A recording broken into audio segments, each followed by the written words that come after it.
Hey, y'all. I want to talk about the Federal Reserve because I love to talk about the economy and I want to talk about why the Federal Reserve is failing Main Street America. So stay tuned because we're getting started right now. You want to stay tuned for this because this really impacts your ability to become a homeowner if you're first time home buyers or any other type of homeowning you want to do. So we're getting started right now.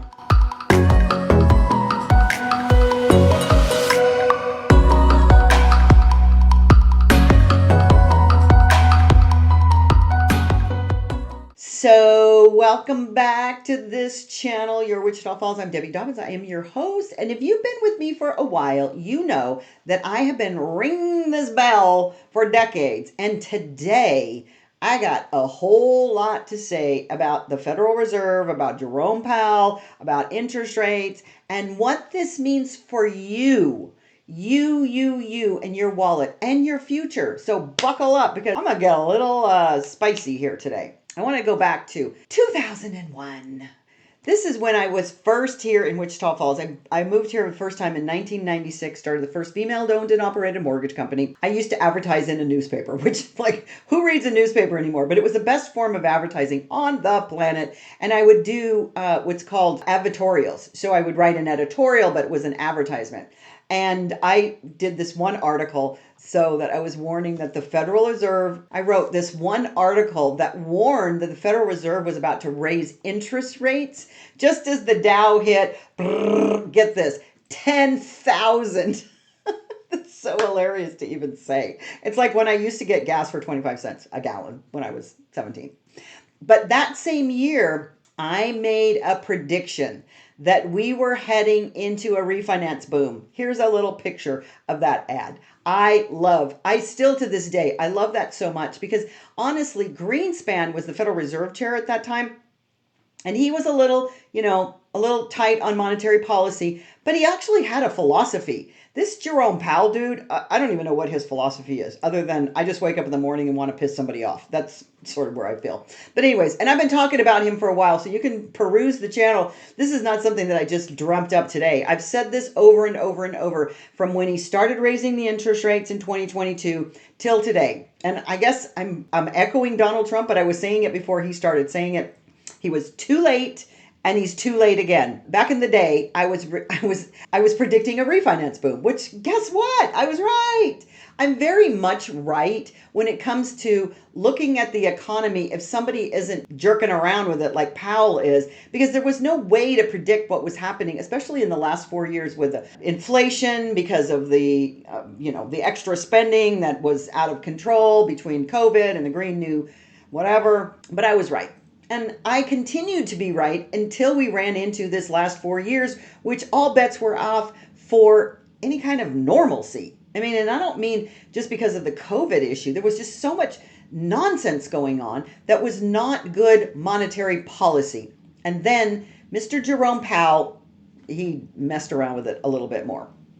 And this isn't new for me. I've been watching the Fed forever, it feels like, forecasting trends, and in many cases, living through consequences right alongside you all. Like, honest to goodness, we all are recipients of what this Federal Reserve is doing, which I'm not a big fan of the Fed to begin with. I can go on the research of all of that nonsense of how the Fed got started, but they have a little bit too much control as far as I'm concerned in our absolute lives. But the truth is, we've been at the mercy and sometimes the benefit of the Federal Reserve for decades. And it will continue to be that way until we get somebody in there that actually has solid monetary policy. And so let's talk about where the Fed came from. I want to do a little bit of history for you because this is why I think this is not the brightest thing that we've ever done. The Federal Reserve was created in 1913, over a century ago, literally 100 years this has been going on, supposedly to provide stability to the banking system. But let's be real. Any institution still operating with a 1913 mindset is bound to break or fail. If we would just leave well enough alone, we do not need the Federal Reserve. I'm sorry, there's many people going to disagree with me. Feel free to put it in the comments. But the fact of the matter is, we have lost our way And so that's exactly where we are today. We've lost our way, and the Federal Reserve is so out of touch. They've lost the pulse of Main Street. And that's where this whole thing happens. And, I love it when people say, oh, the stock market is up, the stock market is down, the bond market is up, the bond market is down. You know what? Here's the thing. It's like a little Vegas. And I've talked about this on several videos, but the fact is that we are in a capitalistic country. And if we would just leave things alone and stop mucking around with it, but the Federal Reserve's job is to curb inflation and to make sure that the employment data is, the labor market is humming along. But here's what happened. During the pandemic, interest rates were near zero. This was as a result of all of the monetary policy that went into this, and then we were trying to come out of. And this is what I don't think most people really understand, is that we were coming out of 2008, which the real estate market was being so badly damaged because of all of the consequences that happened. And this is all related to Wall Street and the mortgage companies, but more Wall Street. But as someone deeply immersed in this real estate and mortgage lending, I took full advantage of it. I knew it was unsustainable. And what I mean, I took advantage of it during the COVID, I call them the unicorn years. I've said that in multiple videos. The economy was on freaking fire, and that interest rates should never have been contained or sustained at 0%. And that's where Powell really missed the mark. Honestly, he should have started to cut in 2021. Now, I took advantage of that market, so I'm not saying that, I would have liked it, but the fact is that it wouldn't have been so dramatic, because then he started raising and raising and raising and raising to the point where it's starting to crush the economy, or it is crushing the economy right now. So they were too late to raise rates. And when they finally did, they raised them so fast and so hard, it shocked the system. And I've said over and over, this is going to be a problem. When it was happening, I said, this is going to be a problem. And here we are. Rates are still way too hard, way too high, way, way, way too high. Inflation is squeezing us all. And guess what? Powell's digging in his heels. Why? One reason. He's not apolitical. He is not a disinterested bystander. It's politics. Plus, I think he's got an ego the size of Texas, honestly. And so now it's like it's a measuring contest. Who's got the biggest, between him and Trump. I'm like, please, we don't need all of this. What about us? What about us, the people? So let's get something straight. Inflation has come down dramatically. And if he's only looking at the numbers, if this Powell dude would only look at the numbers, then, because he's lowered the interest rates in September, right before the election, I wonder why. But the numbers prove it. The economy is recovered, literally. It's recovered from all of that nonsense for the past 4 years. And we're beginning to see this beautiful positive growth in these reports, despite what somebody wants to say and skew the numbers. But there's even talk of these budget surpluses. There's not even talk of it. It's actually happening. So why are rates still so high? This is what is actually hurting our country right now, because these rates are so high. Because Jerome Powell is still acting like it's 2022. Come on, dude, get a grip. I want to start a petition where we just say, get rid of him. Because he doesn't have sound monetary policy. That's really what it amounts to. And yet, it's still never a bad time to buy a house. And I want to make that clear, because I've said that on every video. From beginning of 2022, before that, after that, there's always ways to work around what this silliness is going on. So there's that, and you can check out the videos about the strategy. But he's not practicing sound economic policy. It's ego. It's politics. And this is why we cannot have people that, I swear, we need a woman to do some of these things, because it's not about ego and it's not about politics. The Fed has completely lost touch with reality. That is the absolute truth. And here's the kicker. We're now paying more on interest on the national debt than we do on defense. Why? Because these interest rates are so flippin' high. Let that sink in. Let that sink in. Over $9 trillion in debt is rolling over this year. That is nuts. And if you were to take this down to your micro level of your own family, you would be bankrupt. Literally, our country should be bankrupt. It is bankrupt in a lot of ways. And the government is going to pay hundreds of billions of dollars in interest just because the Fed won't budge. That being led by Jerome Powell. Meanwhile, Americans are just stuck. We might be sitting on hundreds of thousands of dollars in home equity. This is an issue. Lots of equity going on in the country right now with your houses, but you can't touch it because the refinance rates are too flippin' high. I mean, listen, it's coming. Believe me, the big refinance boom is on the way. And I don't know. They're having another meeting in September. Pray to God that they get a clue or we get a new Fed chair. But the money you could use that's in your house to reinvest, to fix your home, pay off debt, or simply breathe easier is not available right now. It doesn't mean that we have to stay stuck and we have to buy into, the circumstances that are around us. I teach that in my book, Your Inner Billionaire.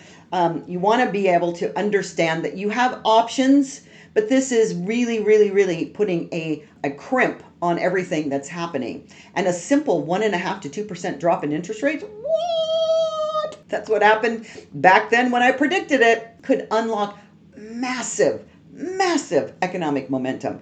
It's not a handout either. It's giving people access to what they already own. That's the beauty of it. Like I have a 2% interest rate on my home. I mean, I could pay it off, but why would I? The money's free, basically. So why would I do anything? Why would I pay it off? Why would I move? None of that. And that's what so many people, especially the boomers that are living in houses that have all this equity in them, and they're only paying, a little tiny bit of whatever balance they have, not going anywhere. But it's also preventing the younger generation from getting into first-time home buyer houses. And I did a video on the student loan aspect that's affecting this, so check that out. So let's talk credibility, or lack of it. This week, or was it last week, we learned the Federal Reserve is spending $4 billion to renovate their own headquarters. Okay, so Federal Reserve Powell, he's controlling our purse strings, but meanwhile, he's also controlling it by taxing through the taxing process, because this is our money, not million, billion with a B, renovating the headquarters where he flippin' works. That's crazy. Americans are struggling to afford groceries and gas, literally. And the Fed wants shiny new offices. They don't need anything of the kind. They meet, they talk, they decide policy, and then it's off to the races. They do not need $4 billion of renovations, I guarantee you. But that tells you everything. This isn't about you. It's about them. And so we need to have our voices heard again. I'm telling you, I want to start a petition to get rid of him because he's lost his way. And he has also lost the trust of the American people. And I'm not saying that Greenspan was perfect, but at least he had a methodology. He understood the need for timing. He knew when to raise and when to lower. But Powell, not so much. He's late to every party, and then he overstays his welcome. You know that guest that shows up late and then they overstay and you want to go to bed? Oh, I want to have my life back. Well, he's that guy. And now we're left paying the price, literally and figuratively. So let me be clear. I kind of am anti-Fed. I'd say that I'm not, but I am. I'm anti-stupidity. I'm anti-political posturing while everyday Americans are suffering. I will tell you, I've been through 17% interest rates back in the 80s. So I know high interest rates. I understand it. And that, I forget who was the chairman at that point. His name escapes me. But, that was as a result of some things very similar to what we came out of just now.